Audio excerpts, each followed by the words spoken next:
me and my Alam mo paano ako sa Bulaga? Nag-guess ako sa Daddy Dito Do. Direct birth. Yun, magkakausap Enjoy kami. din. Sumisigaw na.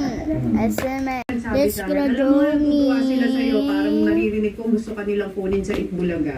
Ay, sana. Tapos, siguro mga ilang, mga 2-3 months, yun na.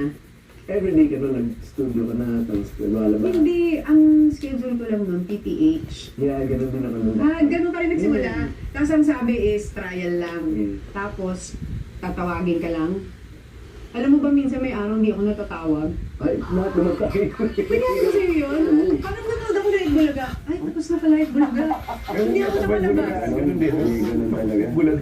Tapos yung bulag na, walang bulaga. Hindi pala ako nakalabas. Nag-awak na tayo ng back. Diba, ganun na. Bus na. Yun na. Yun na yun. Yun na yung pasok mo for the day. Alam ba nung presenta ako mag-everyday? Kasi nga di ba ang saya sa loob ng dresser ko? Si Paolo, una ko naging ka-close, Ate Gladys, Kuya Alan. Kasi parang sila bossing sa kabilang room, di ba?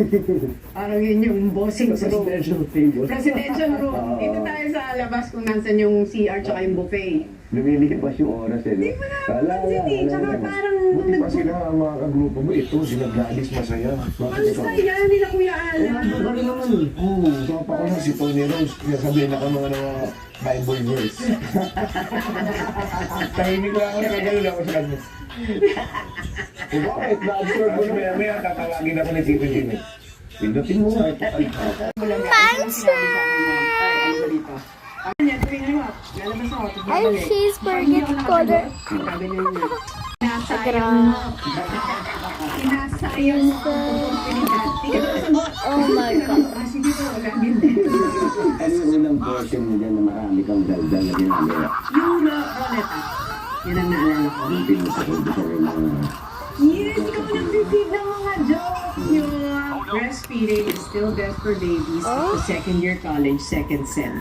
Hindi Hindi mo makalimutan niya ikaw ito. Hindi kasi nung sinanong...